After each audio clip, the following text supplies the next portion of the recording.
partir de este momento, en Radio Internacional, El Contador, con José Luis Benejam.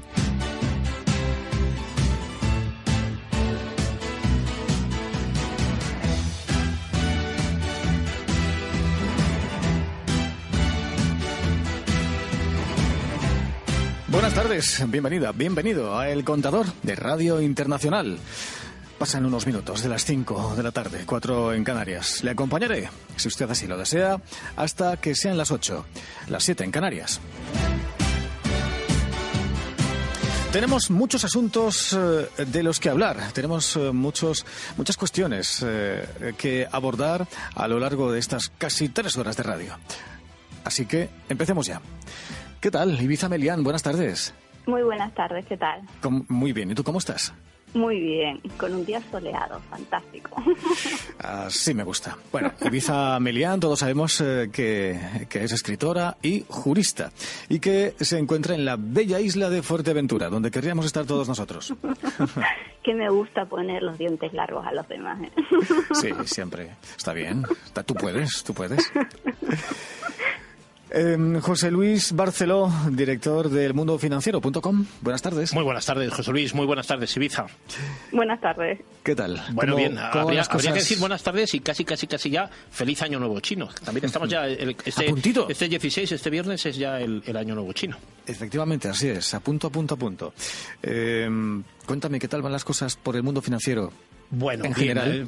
Bueno, las bolsas, ya sabes, fíjate, ayer se estaba, José Luis, echando la culpa de la caída de las bolsas a los blue chips, ¿no? Que son esas grandes compañías que tiran de todo, especialmente en el IBEX, ¿no? Se estaba hablando de los bancos y tal, pero la semana anterior se estaba echando la culpa a los robots que deciden cuándo se compran y se venden, se establecen las órdenes de compra-venta de tal. No estamos seguros porque fíjate que en una sola semana ha perdido 1.000 puntos el IBEX, ¿no? De estar por encima de los 10.500, estamos ahora en los 9.500 y bueno, pues no termina. Los mercados no acaban de estar tampoco muy contentos con la situación, ni hay unas expectativas claras, ¿no? De todas maneras, era evidente que en algún momento estos meses continuados de bonanza en los mercados y muy particularmente en las bolsas occidentales tenían que llegar a un punto en el que se regularizara un poquito, ¿no? la cosa, en el que se moderaran las cuestiones. Las crisis, José Luis, son como una enfermedad, ¿no? Como cuando uno pasa una enfermedad grave, que te hacen ver la vida de otra manera. Entonces lo que ocurre ahora mismo en los mercados es que no hay tampoco confianza ni en los blue chips, ni en los robots, ni en la... Entonces asegurar esto, la crisis también de la burbuja inmobiliaria, por lo menos en España, también la hubo en Estados Unidos, ¿no? Ha dejado un poco para pensar las decisiones, ¿no? Entonces ahora mismo el inversor, que realmente es todo el mundo, porque en bolsa hay desde pequeños ahorradores hasta grandes corporaciones que invierten, piensan mucho dónde van a colocar el dinero y esto hace que se retrasen las decisiones mucho y se piensen, ¿no? Falta confianza seguramente y esto se ganará con el tiempo, que es como te digo, es como cuando uno padece una grave operación o una grave enfermedad, que tardas mucho en volver a ganar confianza y soltura, ¿no? Hablando de soltura, Ada Colau, la alcaldesa de Barcelona, pide trasladar los presos que tienen que ver con el proceso soberanista catalán en situación preventiva en cárceles de la Comunidad de Madrid, concretamente en Soto del Real y en Estremera. Pide ella que sean trasladados a cárceles, a centros penitenciarios en la Comunidad Autónoma Catalana. ¿Cómo lo veis?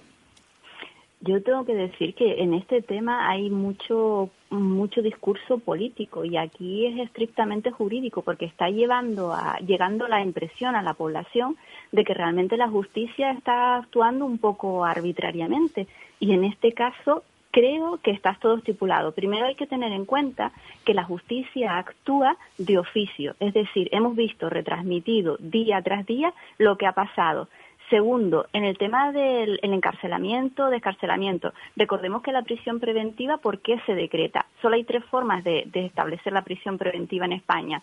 Una es reiteración de delito, otra es por peligro de fuga y otra es por ocultación de pruebas. Y está claro que con las declaraciones que dan día tras día,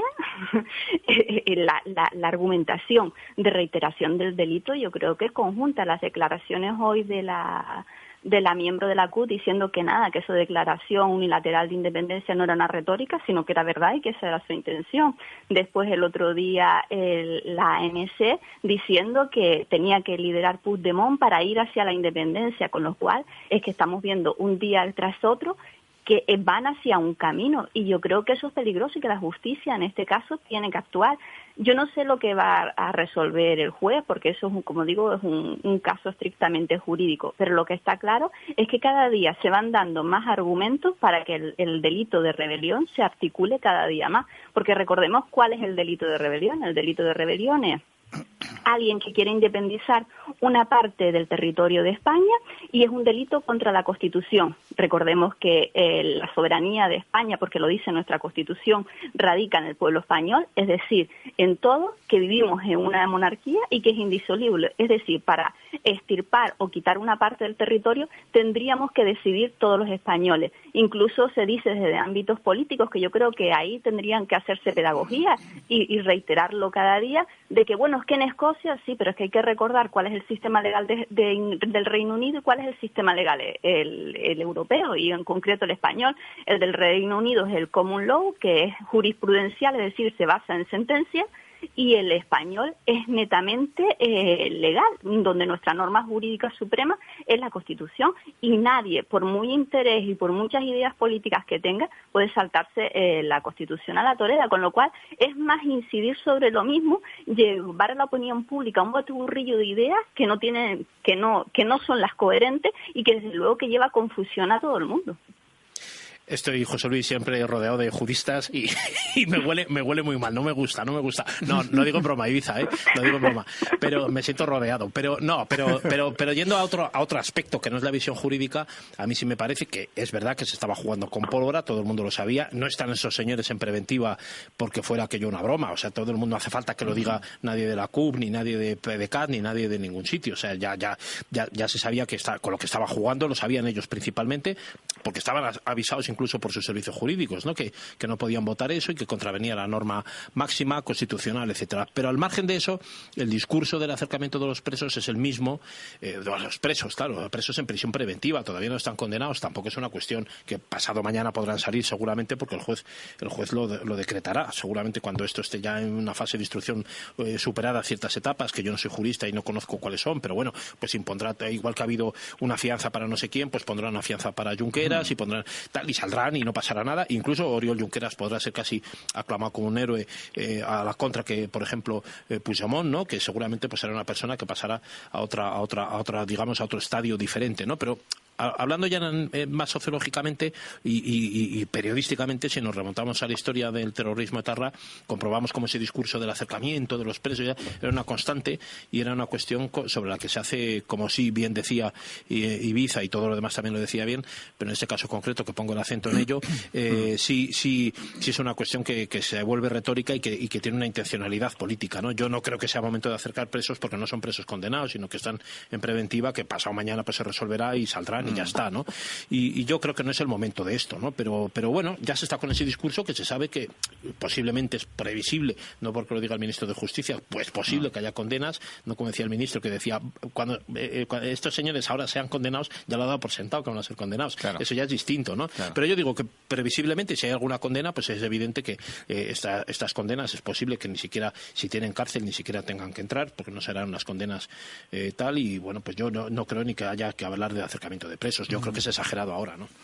De todas formas, hay una cosa en comunicación política. Yo hice un máster en comunicación política y bueno, hay que tener cuidado. Ya estamos un poquito más cerca, ya no te veo tan jurista, entonces. Yo hice política, si soy periodista, o sea que comunicación política se lleva bien.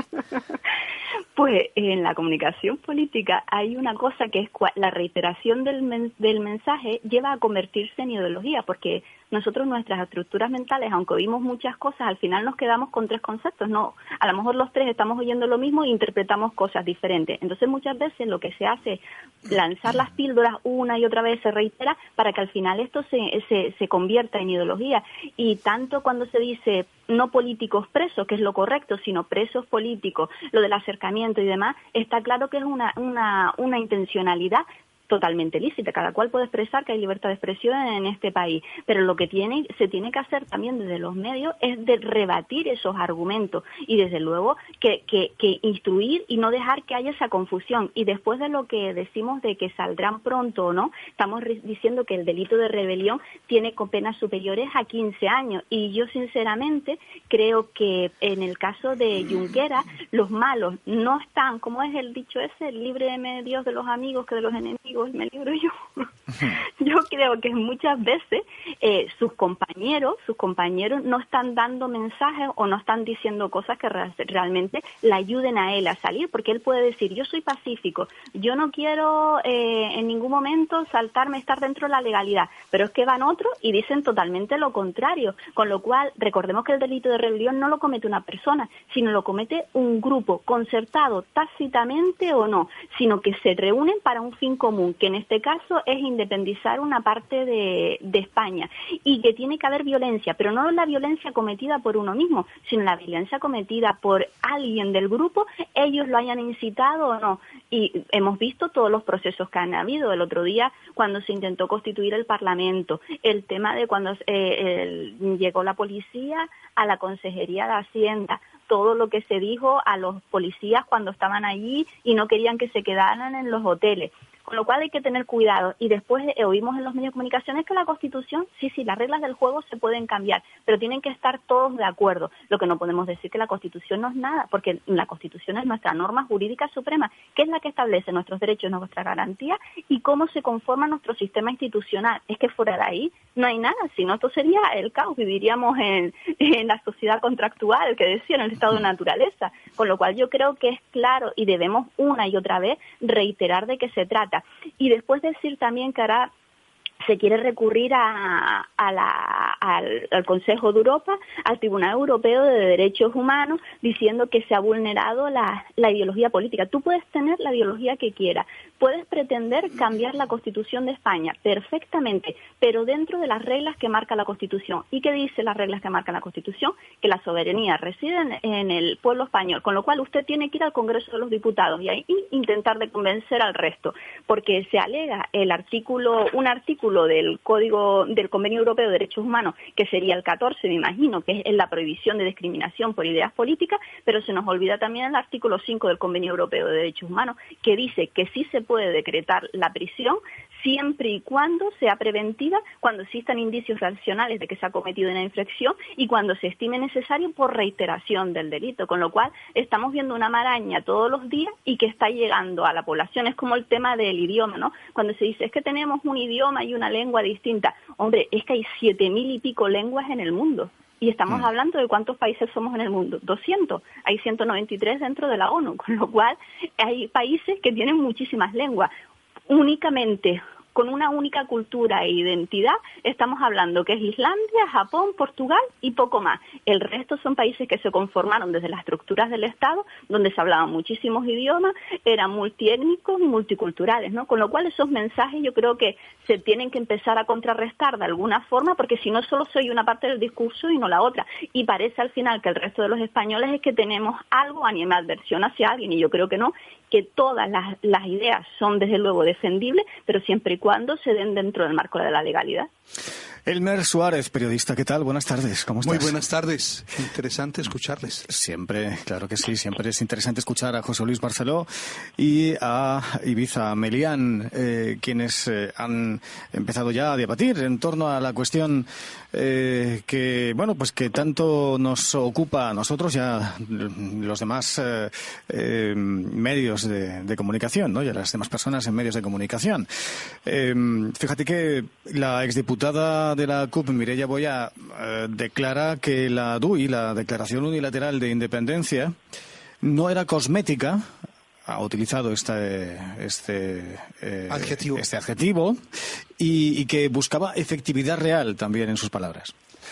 Pues yo creo que con la legislación que hay desde la Constitución española y todas las leyes que hay, con la aplicación del 155 y demás, a nivel jurídico no hay nada que discutir, no hay nada que debatir. Está todo legislado y es aplicarlo, sí. Pero como es una situación que es política y las leyes a veces no están, las situaciones políticas y los movimientos sociológicos no están contemplados en las leyes, se legislan posterior a los fenómenos sociológicos y a los fenómenos políticos. Entonces no hay unas leyes que se adelanten a los acontecimientos y esta situación de Cataluña requiere un tratamiento también político, ajustado a la ley, sí, ajustado a la legalidad, sí, por supuesto, pero hay que también manejar situaciones para poder salir de este cuello de botella y a ver si cambiamos de titulares y a ver si nos dedicamos a hablar de otros temas. Ojalá, ¿no? Pero mira, ¿sabes lo que pasa? Que esto se da mucho en la mediación. En la mediación, cuando tú quieres una mediación externa, no lo estoy diciendo por este tema, puede ser laboral, puede ser civil, mercantil, lo que sea, las dos partes tienen que estar dispuestas a llegar a un acuerdo y a ceder. Al final un pacto, y eso se sabe también en diplomacia, en el exterior, en política exterior, cuando se intenta llegar a un pacto donde las dos partes ceden y realmente el buen pacto es donde las dos partes ganan. Lo que no puede ser es que yo te intente imponer la visión a ti, porque a lo mejor puede ser que gane, pero has creado un adversario, has creado una persona que se siente humillada, que se siente machacada y ahí estás creando una frustración para el futuro. Y si no estás dispuesto a llegar a ese acuerdo entre las dos partes, es imposible. Estamos diciendo, tiene que ser dentro de las reglas, dentro del marco de la legalidad. Perfecto, pero tú lo que no puedes decir, no, como dice la representante de la CUP, no, nosotros queremos la independencia, sí o sí, o ANC el otro día. No, da igual las consecuencias penales. Nosotros queremos que se invista Puigdemont y queremos que se lidere la independencia. Es que tú estás pidiendo mediación, estás pidiendo llegar a una negociación, pero tú lo que quieres es imponer tu visión de la partida, no estás intentando Ibiza, pero en esto también hay, José Luis, si me lo permites, hay también una versión que también hay que tener en cuenta y que es eminentemente política, que es que la del marco legal también se puede mutar o transformar. Es decir, si hay los suficientes apoyos, ese marco legal, constitucional o normativo se puede mutar, como han mutado las leyes de partidos políticos, como se están permanentemente. Es verdad que yo soy de la opinión de que ahora tampoco se reúnen condiciones suficientes, políticas, ni sociológicas, ni tampoco económicas, como para afrontar ese tipo de transformaciones. O sea, ahora mismo no hay condiciones porque ni siquiera los partidos hablan entre sí, no digo ya los de la oposición, ni siquiera se ponen de acuerdo para hacer oposición contra el gobierno. Es decir, no hay un liderazgo claro tampoco en la oposición en todo el Estado y no digamos ya en Cataluña, ¿no? Lo de Cataluña ahora mismo es una olla de grillos, no parece que haya posibilidad de ningún tipo de acuerdo. Pero entonces, si no existen esas condiciones políticas ni de ningún tipo de discurso, de diálogo, de comprensión, ni de conciliación, ni de tolerancia hacia la opinión del otro, como está bien diciendo Ibiza, que eso no existe, no hay condiciones tampoco para la transformación del marco legal, ¿no? Que para eso se requiere que haya unos señores y unas señoras que se puedan sentar en una mesa y puedan hablar sobre ese futuro cambio, esas futuras tal. Yo creo que ahora mismo no se reúnen condiciones para eso ni para ninguna otra cosa. Y es verdad que aplicado el 155 podemos estar con 155 in aeternum, porque no hay visos de que esto pueda. Estamos abocados posiblemente a unas elecciones en mayo, ¿no? Si no se desbloquea la situación y eso es voluntad política, no hay otra. Eso es, o se quiere hacer o se elige y se inviste un presidente el que sea o una presidenta, o no hay tutía, ¿no? Como se dice en España. Y si se vuelven a dar los resultados que se dieron ahora, puede ser pues eso, entonces es mero peores, ¿no? Pueden ser otros. Per seculam seculorum, el mismo problema. Estaríamos así. Entonces no estaríamos hace falta nada. Entonces voluntad política de querer hablar, no solamente no, esto no, tal, y no es ya ni siquiera una cuestión conceptual, ni de idioma, ni de querer imponer, es una cuestión de voluntad. Oiga, yo tengo una opinión distinta de usted, pero le respeto para que se siente conmigo a la mesa a tomar un vino, un café, un té, o cada uno lo que quiera, brindemos por el año nuevo chino y además podamos hablar de otras cosas, ¿no? Pero mira, si escuchas el discurso de Junqueras, tú dices, oye, pues podemos llegar a un acuerdo, vale, no, pensamos completamente distinto, pero podemos llegar a un acuerdo, vamos a sentarnos, vamos a hablar dentro de la legalidad, dentro de del pacifismo, venga, vamos a intentar llegar a un acuerdo. Pero es que claro, después Junqueras no solo es Esquerra Republicana, tiene otros socios, dentro de esos socios están Puigdemont, que es Junts per Catalunya, y después está la CUP. La CUP hoy ha dicho, no, de declaración cosmética nada, sí o sí declaración unilateral.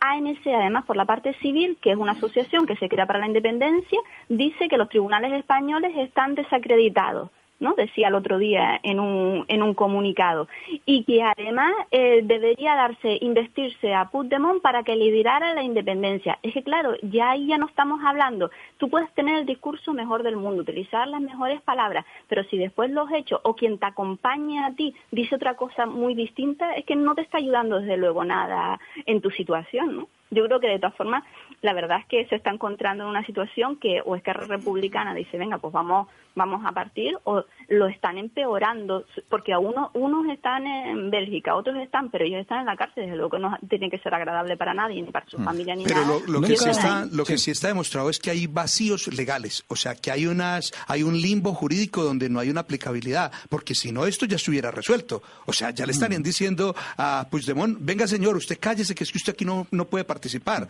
olvídese de su aspiración, y le estarían diciendo también al Parlamento de Cataluña, es que no pueden postular a ese señor porque es que él no está en situación de poder hacer. Pero es verdad que hay una parte simbólica en esto, ¿no? No puede decir, nadie de los que le ha apoyado puede hacerle ese feo a Puigdemont ahora. O sea, hay que entender un poco también el contexto, tal, ver cómo se desbloquea. Parece que están enfriándose las relaciones entre Junts per Catalunya y Esquerra Republicana de Cataluña. Marchas agigantadas, porque hay que buscar el sentido. Esto es como el efecto Doppler que también lo hay en sonido, ¿no? Que es el corrimiento hacia el rojo, ¿no? Cuando se aleja una estrella se ve del azul hacia el rojo y entonces ya se ve que se va alejando, y aquí hay un efecto Doppler en el... Eso es como cuando pasa un coche, ¿no? Que lo oyes en grave y cuando se escapa lo oyes va a pasar lo que pasó con la presidencia de gobierno, que hasta que empezó diciendo Albert Rivera que no iba a apoyar a Rajoy, y a lo último la investidura se dio porque Ciudadanos apoyó a Rajoy. Hablando de Ciudadanos y hablando del Partido Popular de Mariano Rajoy, nunca se han llevado especialmente bien, pero es que según va creciendo la popularidad y la intención de voto a base de encuestas de Ciudadanos, se van llevando peor, ¿no? Entre ellos, entre los líderes, los máximos responsables de estas dos formaciones, Partido Popular y Ciudadanos.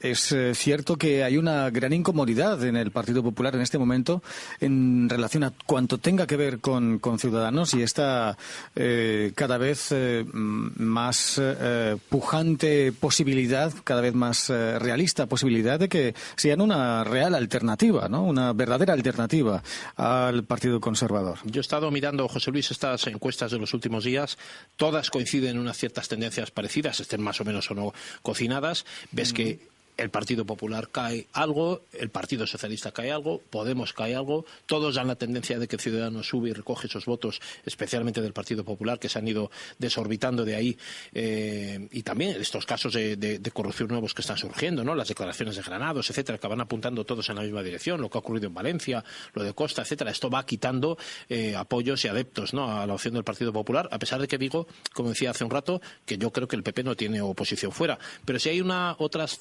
tendencias también interesantes, ¿no? La encuesta que daba El Español daba también algunos diputados posibles a Vox. ¿Puedo hacer un chascarrillo? Puedes hacer, no, debes tú hacerlo, porque yo no tengo muchos chascarrillos. Es que acabas de decir, el PP no tiene oposición fuera. ¿Tú la oposición del PP la ves dentro del partido? Yo la oposición, claro, eso es un chascarrillo. La oposición del PP la veo dentro del partido, y ahí, dentro del PP hay varios partidos, José Luis, porque es el único, la única situación en Europa, por hablar solamente de Europa, podríamos irnos también a Oceanía, América, etc. La única situación en Europa en la que un solo partido, en este caso conservador, ocupa todo su espacio, el espectro político, desde el centro derecha, casi centro izquierda, hasta la extrema derecha. Pero no hay otros, o sea, no hay partido liberal, no hay está partido... Vox. Ahora, no, pero no tiene representación. No, te digo, eso es verdad. O sea, en el Parlamento cierto es. Por ejemplo, lo que es el centro derecha, democracia cristiana, partidos liberales, no existe todo eso. Porque tampoco desde hay tu extrema perspectiva, derecha, Ciudadanos, entonces, ¿lo enmarcas en qué ideología? Bueno, es en el qué reciente punto? aparición en el escenario político, ¿no? Ha habido otros, UPyD, ha habido otras tal, y se intentó el PRD, ha habido diversos intentos que no han conseguido materializarse en resultados hasta ahora, es verdad. Sí, Ciudadanos ya sí lo ha conseguido, yo lo situaría en un centro-derecha ahora ¿Centro mismo. derecha o centro-izquierda? Yo lo situaría en el centro-derecha. Sí. Centro-derecha. ¿Y tú, Elmer? Obviamente en centro-derecha. Sí, estamos de acuerdo. Entonces, ¿Ibiza? No llega a ser centro Yo liberal. creo que son de centro liberales, pero bueno. Yo creo que no son liberales. No. Pero son liberales. Yo creo que no. Tengo que decir que, por lo que decía José Luis, que hay un dicho en política que dice: los adversarios son los de frente, los enemigos son los de al lado, ¿no? Claro, bueno. Y muy bien a colación, es un dicho que se dice mucho. Los abogados el fuego amigo, ¿no? Es el peor de todos. Claro, siempre se ha dicho, y más en política. Pocos puestos y mucha gente, y al final hay que colocarse, claro. como era aquello que decía Alfonso Guerra, el que se mueve no sale en la foto. O sea, que viene por esa línea. De todas formas hay que reconocer que es verdad que está cambiando un poco la estructura, pero el marco político después de la democracia, del advenimiento de la democracia, con la debacle de UCD, que se después intentó reformar Suárez con el CDS, es el gran acierto de Aznar y de Felipe González también, es que supieron aglutinar todo en una parte, es decir, lo que decía José Luis, Aznar supo coger a esa parte que quedaba del CDS, a la parte que quedaba de los democristianos, de los liberales, todo amalgamarlo ahí y unirlo. Y Felipe González lo mismo con la izquierda, recordemos todos los que se fueron de Izquierda Unida, del Partido Comunista, y recabaron en las filas del Partido Socialista, ¿no? Que había gente que era de centro izquierda, había liberales del liberalismo igualitario y había gente que era más de izquierdas, ¿no? Y en la otra parte, por Aznar se hizo exactamente lo mismo. ¿Cuál fue la diferencia? Que ahora que esos dos grandes bloques se están fragmentando, quizás por la situación, también por el contexto internacional, la crisis y demás, y se están fragmentando. Y también es verdad que muchas veces cuando se está en el poder se es cíclico, nadie dura eternamente, ¿no? Normalmente si hemos visto la política después de que vino la democracia, hemos visto que ha gobernado el Partido Socialista, cíclico, llegó un momento en que entró en debacle, llegó el Partido Popular, terminó el Partido Socialista y ahora, con lo cual puede ser cíclico. Y el enfrentamiento está claro que el Partido Popular y Ciudadanos están luchando casi por el mismo electorado, por ese cúmulo de votos. Pero también yo creo que muchos de los votos de Ciudadanos también vienen del centro izquierda, es decir, de esa parte, de esa gente que le votaba dependiendo o bien al PSOE o bien al PP, según la situación que tuviese, que eran de centro, no estaban muy definidos, ¿no? Era Felipe González, creo quien lo decía, ¿no? Y también Suárez, que las elecciones en España se ganan en el centro, en esa moderación. ¿Cuál ha sido el cambio? Que después de esa crisis, después del 15M, de todo eso, se ha extremado las posiciones. Entonces, en esas situaciones donde aparecen todos estos partidos. Pero hay que tomarlo con cautela, porque también se decía en las elecciones pasadas que Podemos iba a dar el sorpaso al PSOE y después no fue así. Y no fue así. Por cierto, acabas de mencionar a Felipe González y Felipe González esta mañana le ha dicho a Ana Rosa Quintana en Telecinco que lo de la corrupción en España es una especie de despiste generalizado de la clase política. Es verdad que años atrás se pronunciaba en términos mucho más duros. A mí me parece, José Luis, a mí me parece que es una foto del sistema. O sea, me parece que la corrupción, hay países donde hay corrupción, hay países donde hay menos corrupción, hay países que viven de la corrupción y este es uno de esos países, pues como pueda ser Italia o tal, donde la corrupción está implantada en el propio sistema. O sea, es que es parte de la neurona del sistema nervioso del sistema. Querríamos pensar todos que ese no es el caso de España. Incluso lo vemos porque no es una pequeña corruptela que pudieras decir que es que te quitan la multa por pagar al policía 100 euros. Eso sabemos que en algunos países donde existe. Aquí la corrupción es de otro tipo, porque incluso para conseguir contratos, las grandes compañías constructoras que tienen además divisiones de limpieza viaria, recogida de basuras, etcétera, son incapaces de conseguir un contrato público si no es pasando por la taquilla del 3%. Pero no solamente eso ha sido en Cataluña, es tal. Entonces, estas cosas han funcionado así, funcionan así. Lo hemos visto con lo de Villarmir, que ya lo dilucidará el juzgado como corresponda. Yo no me voy a meter en ese tema, ni voy a acusar a nadie, pero bueno, están imputados, hay unos señores ahí que han declarado. Efectivamente, pues hay una cuestión bastante sospechosa que da a entender pues que esto, oye, si esto ocurre con Villarmir y con Granados y con todo el poder político y con no sé cuántos, y ha ocurrido igual con Pujol en Cataluña, y es parte del sistema neuronal. ¿Cómo se arranca esto? ¿Cómo se estirpan esos nervios del sistema? Pues seguramente hay que hacer unas transformaciones enormes que seguramente pasarán por la rotación de mandatos, porque haya más permeabilidad entre los partidos políticos y la sociedad, porque haya rotación en los cargos y no se pueda apalancar un tío o una tía, pero han sido tíos normalmente hasta ahora, de concejal de obras públicas políticas en un pueblo 30 años, o sea, es que claro, eso no puede ser, o sea, uno tiene que ser fontanero en su pueblo o médico y volver otra vez a su fontanería después de pasar una legislatura por un ayuntamiento y no pasa nada, ¿no? Pero, a ver, hay una situación y es que dos cositas. En la parte ideológica, yo que soy de Colombia, allá en Colombia hay tres tendencias. La de el Partido Liberal, libre pensador, ¿sí? Libertad de cultos y demás. Y allá es Partido Liberal, ¿sí? Libre inversión y demás. Y el Partido Conservador, que son dos. Y está el Partido Comunista, que es la izquierda. Pero no se confunde con lo que aquí se le llama liberal. Lo que aquí se interpreta como liberal no es igual a lo que nosotros ideológicamente hicimos, y además los orígenes de ese partido liberal fue del inconformismo y del sometimiento de los campesinos y de los obreros y de los trabajadores. Caso distinto, eso no sucede aquí. Y otra cosa, mientras sigamos eligiendo en el mundo, en los países, en cualquier parte, a los fiscalizadores, a los entes de control de los administradores públicos, nunca se va a acabar con la corrupción. Permíteme que salude a Francisco Canals, que se encuentra ya con nosotros. Francisco, buenas tardes. Hola, ¿qué tal? Buenas tardes. ¿Qué tal? ¿Cómo te va? Pues muy bien, escuchando el clásico de Puigdemont y bueno, Sí. No os podía faltar en el debate el acento catalán. Por cierto, algo muy interesante, yo creo que Puigdemont, de alguna manera, en todo este teatro político, yo siempre creo mucho en la significación política. Creo que los mensajes que llegan al gran público son el eco de intrigas palaciegas, de procesos que están previamente tramados. Y yo siempre he creído que Puigdemont se convertiría bien en un exiliado de largo plazo. Es evidente que esto es una guerra no con pólvora y explosivos, pero sí una guerra ideológica, una guerra política, y por tanto es evidente que tiene su precio, de la misma manera que si seguimos las leyes de la guerra en todos los ámbitos nos daremos cuenta que siempre hay varios frentes, y el frente de Puigdemont, de Oriol Junqueras, de los 8 consellers imputados, etcétera, pues formaban parte de ese primer frente que tiene su precio, sus sacrificios, y si el soberanismo continúa, que yo creo que ese proceso evidentemente continuará,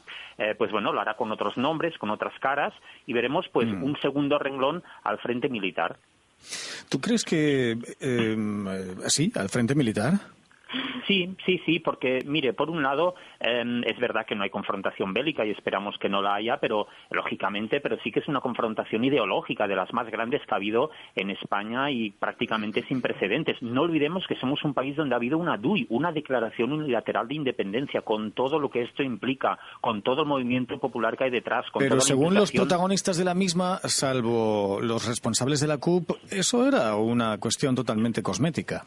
No era cosmética. Lo que pasa es que, lógicamente, para liberarse de lo que es el peso de más de 30 años de cárcel, pues cualquiera dice cualquier cosa para salir de la cárcel. Recuerdo que hace un mes y medio, Artur Mas ya dijo en los medios de comunicación en televisión que comprendía perfectamente que los consellers dijeran eso para salir de la cárcel. No olvidemos que detrás hay familias, hay hijos, hay gente que sufre, y no únicamente un político pues con un nombre de líder en la política y en los medios de comunicación. Por tanto, ahí también se busca un poco ese movimiento de tijeras, de estrangular, de pide perdón en público, di que lo que querías hacer no era así, pero yo creo mucho que esta gente iba en serio, y es más, creo que el proceso seguirá porque va muy en serio, pero creo que lo hará con otras caras y que Puigdemont quedará como un exiliado de largo plazo en Bélgica, y quizá en unos años vuelve si hay algún pacto bajo mano. Y es verdad que hay gente que sufre, ha habido gente sufriendo mucho antes de que ninguna de las personas que por el procés soberanista catalán están entre rejas entrara en prisión. Esta es una cuestión que también tendría que ser tenida en cuenta, ¿no? El sufrimiento que todo este proceso... Yo también diría que el proceso no vale nada si me amenazaran con 30 años. Lógicamente, al final, el proceso es importante, pero la persona lo es más, lógicamente. Las personas siempre son lo primero, o deberían ser lo primero, mucho antes que los territorios. ¿Cuántas barbaridades nos han hecho en este mundo nuestro en defensa de algún pedazo de tierra? Eso me parece absolutamente deleznable, algo que no debería volver a producirse. Pero mucho me temo que se está produciendo y se volverá a producir muchas veces más. ¿Será que el hombre es el único animal que es capaz de tropezar una y otra vez con la misma piedra? La verdad es que después de lo que pasó en el siglo XX, con esos ombliguismos, con eso pretender que una parte es superior a las demás, que volvamos a repetir estas historias en el siglo XXI, cuando se suponía que vivíamos en un mundo globalizado, que llegábamos a una Europa unida, incluso a un mundo donde podíamos movernos por cualquier sitio sin ningún tipo de problemas, con los mismos derechos, con las mismas libertades, que daba igual donde viviera, y que ahora con este planteamiento es una pena, ¿no? Creo que no hemos aprendido mucho. Y después lo que decimos... Totalmente cierto. Es una pena eso, el que las personas se enfrenten por un cacho de terreno, un trozo de territorio, por unas hectáreas, aunque sean millones. Y también es una pena que los seres humanos se enfrenten a raíz de una ideología, la que sea, o una religión, la que sea. Todo eso es un error. Eso de todas formas en la antigüedad y en ciertas corrientes esotéricas digo porque solo estaban reservados a unos pocos, como la cábala y el resto, decían que eso era un síntoma de idolatría, y la psicología hoy lo llama de inmadurez, ¿no? De querer reafirmar tu ego, tu personalidad ante los demás. O sea, sí, pero luego hay que hacer hasta un análisis psicológico de todo esto. Dentro de esto hay situaciones que también merecen una atención con cuidado y no despreciativa, ¿no? Porque, por ejemplo, tenemos ahora el caso en el contexto internacional de lo que está ocurriendo en el Kurdistán como pueblo, que ahí no podemos hablar de ombliguismo, porque es una situación en la que Turquía tiene una política, Daesh y el Estado Islámico han tenido otra, en Irán e Irak hay también, a través de la guerra de Siria, pues hay una situación también donde hay pueblo kurdo que ellos han reclamado, ya desde el siglo XIX, pues la creación de un Estado propio. Esto nunca se ha tenido en cuenta, porque claro, ni Irán ni Irak va por el colonialismo imperial británico, ni desde luego tampoco en Siria, ni por supuesto el Imperio Otomano lo iba a permitir, y mucho menos ahora la Turquía actual, encuadrada en la OTAN, pues lo va a consentir, ¿no? Y tenemos ahí que si hay una reclamación, podríamos verla con simpatía o no verla con simpatía, pero evidentemente tenemos que darle una cierta carta de naturaleza. Ellos están luchando contra Daesh y contra el Estado Islámico, pero Turquía, por otro lado, les está tratando como grupo terrorista, como seguramente dentro del marco de la OTAN el resto de los aliados tendríamos que decir que son, ¿no? Las organizaciones kurdas, porque en Turquía pues no están desde luego bien vistas, ¿no? Son consideradas organizaciones terroristas, pero hay una realidad. O sea, detrás de esto tenemos que entender que hay una realidad que merece acercarse a ella, conocerla, estudiarla un poco más a fondo y seguramente de cara al futuro bastante inmediato intentar tomar una solución. O sea, en Naciones Unidas tendrá que decir algo con relación a lo que ocurre en Kurdistán, ¿no? Yo creo que los baremos democráticos de España, con todos mis respetos hacia los turcos y hacia Turquía, yo creo que está a un nivel... Mira, tenemos defectos, muchísimos los españoles, pero desde luego que nuestros niveles democráticos, estamos en una democracia avanzada. No podemos pensar, por esto que hablamos de los casos de corrupción, generalizar que todo es igual, que todo el mundo. Que hay que realizar algunas correcciones, por supuesto, pero si generalizamos, al final caemos en la tentación de decir, lo tiramos todo abajo y empezamos de nuevo, ¿no? Y simplemente nuestro sistema necesita unos reajustes, y que se basa simplemente en que la separación de poder y los sistemas de controles en determinados momentos no funciona, y todos los estudios apuntan a donde apuntan. Se dan más casos en el tema de los ayuntamientos, el tamaño de los ayuntamientos, en la figura del alcalde fuerte, en la figura de la libre designación para elegir a quien se supone que tiene que controlar, que pueden ser los interventores, que pueden ser los secretarios y demás.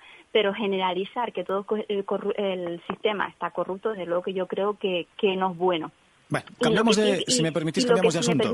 Solo decir que lo que decía Felipe González, yo lo interpreto como que lo que tenemos que sentarnos es todos los partidos, porque al final de lo que se trata es garantizar la cohesión social y mejorar el sistema. De sentarnos todos los partidos, ver dónde falla, y también desde el mundo académico, y corregir esas instancias. Pero al final estamos utilizando la corrupción, como siempre, para echarnos en la cara y no solucionar realmente esos ajustes que hay que solucionar, que es el propio sistema el que los genera. Bien. Francisco Canals, ¿tiene España muchos fugitivos de largo recorrido, de larga estancia fuera de nuestras fronteras? Sí, exactamente. Para que la gente se haga una idea, cada año en España hay unos 300 crímenes. Esto parece mucho, pero es poco relativamente si nos comparamos a la media de la Unión Europea. De hecho, estamos en la parte baja de la cola. Y aproximadamente un 10% de estos... Sí, bueno, relativamente, claro, porque al final todos son proporciones en relación a millones de habitantes. Lo digo en el sentido de que España no es un país tampoco muy sangriento, muy criminológico, es decir, relativamente hay pocos crímenes si nos comparamos con otros países de la misma medida. Bueno, lo interesante es que el 10% de esos aproximadamente se quedan sin resolver, es decir, no todos los crímenes se resuelven y creo que esa es una realidad que debe ser afrontada. Y ahí, permíteme una preguntita al respecto. Sí. Ese 10% de crímenes que en España no son resueltos, ¿se asemeja, está en la línea del porcentaje de crímenes no resueltos de los países de nuestro entorno? Sí, está en la línea, e incluso si nos comparamos lógicamente ya pues con otros países menos desarrollados, pues incluso diríamos que es una cifra relativamente buena, ¿verdad? Sí. O sea que no es que aquí se resuelvan menos crímenes que en otro lado, digo proporcionalmente al número de crímenes que se dan y al número de habitantes. Sí, además la policía española es una policía con prestigio internacional que tiene fama pues de llevar a cabo buenos operativos. Sí, muy competente. Lo interesante aquí es que, que el crimen quede sin resolver no quiere decir que no siempre se sepa quién es el asesino. Es decir, en muchas ocasiones se conoce el nombre del criminal, el nombre del fugitivo, pero ese simplemente se ha marchado. Por ejemplo, cuando ocurrió lo mismo hace 22 años con Antonio Anglés. Anglés, exacto, el fugitivo el tema de las niñas de Alcácer. Sí, ¿Tú crees que Anglés sigue vivo? Sí, probablemente sigue vivo porque sobre el tema de Anglés hay que decir que se han hecho conferencias, libros, tanto como si fuera la muerte de Kennedy. Hay muchas teorías. Es verdad que la última pista se la pierde en un barco que iba dirección a Irlanda, se le pilla como polizón, se le ofrece comida, se le pone en un camarote cerrado con una puerta de seguridad, pero también es verdad que él posteriormente sale. Se ha hablado mucho de la implicación que alguno de los marineros podía haber tenido con Antonio Inglés, es decir, posteriormente ha habido mucha polémica entre los miembros de esa empresa porque se decía que probablemente alguien había ayudado a salir. Es muy probable que Antonio Inglés esté huido en algún país latinoamericano. Primero se habló de Estados Unidos, luego se habló de Venezuela, también de Brasil, porque de hecho su madre, la madre de Antonio Inglés, es brasileña y tenía algún sentido también que él pudiera haber ido hacia ese lugar. Lo cierto es que hay criminales o lo que llamamos fugitivos de largo plazo, personas que consiguen burlar la acción de la justicia. Decimos que son expertos en evitar la trazabilidad bancaria, no tienen cuentas corrientes, se autoanulan administrativamente, es decir, no compran productos o bienes o propiedades a su nombre, tampoco alquileres, se mueven con mucha facilidad por el mapa, algunos incluso hablan idiomas y permanecen prácticamente invisibles incluso en redes sociales. La policía tiene métodos muy interesantes para poder localizar a personas desaparecidas, huidos de hecho, fugitivos, 5 y 10 y hasta muchos años después. Por ejemplo, el hecho de que si esa persona puede haberse conectado a su red social, por ejemplo, o si puede haber enviado un mensaje de WhatsApp a través del teléfono móvil de algún familiar en un municipio español. Es decir, al final el delincuente siempre deja pistas, pero lo cierto es que también hay algunos que jamás han aparecido. Por ejemplo, Antonio Barge Valdés, que es un asesino huido de la justicia durante 13 años y que fue finalmente detenido en 2007, o Antonio Losada Campa, que lleva desaparecida más de 12 años, o Rafael Bueno Latorre, que lleva 36 años nada más y nada menos huido de la justicia, fue un célebre atracador de bancos y escapó de la cárcel de Alcalá Meco con 2 víctimas mortales. Por tanto, es muy interesante también abordar el fenómeno de aquellos crímenes sin resolver y cómo sobrevive un fugitivo de largo plazo en otro país. Interesante asunto, ¿no? Es para escribir novelas, Francesc? Claro. Sí, totalmente. Algo muy interesante, por ejemplo, se sabe que Facebook, ya hace un par de años, utiliza un programa de reconocimiento facial que ya se utiliza para personas desaparecidas, pero también para buscar a criminales huidos de la justicia. Lo cierto es que este programa es capaz de rastrear entre millones y millones de perfiles, miles y miles de millones de fotografías a la búsqueda, a la caza de un rostro determinado.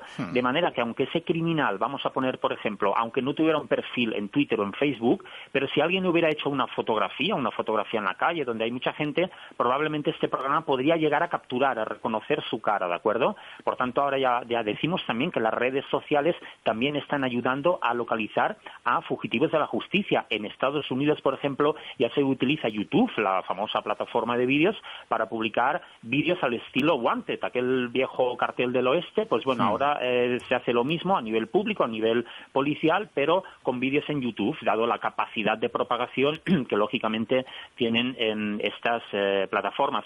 Por cierto, muchas veces es el hecho de que los medios de comunicación ya se hayan adormecido, ya no traten un tema de actualidad para que el delincuente salga, que es lo que pasó, por ejemplo, con el chicle, con el asesino de Diana Kerr. Pues bueno, gracias a que volvió a reincidir, se le pilló, pero parecía también que se estaba tornando en un callejón sin salida. Ha habido el caso de un ladrón de bancos inglés ahora que escribió un libro pensando que estaba ya prescrito el delito, ¿no?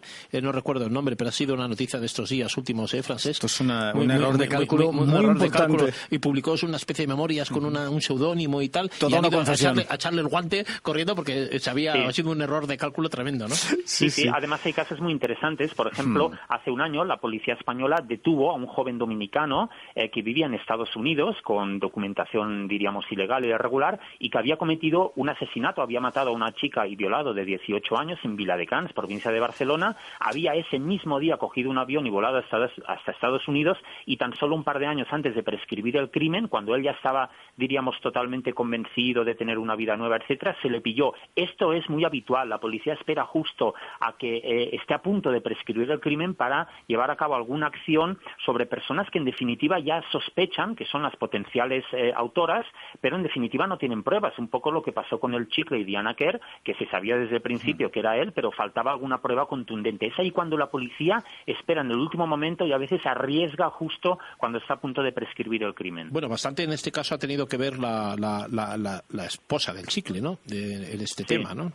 Porque si no hubiese sido por su confesión las mujeres, o por las confidentes, la parte que te acompaña en todos los delitos, al final uno no los comete solo, ¿no? Siempre hay una parte que te acompaña, o son los cómplices, o son familiares que te han arropado, que te han ayudado, algún amigo.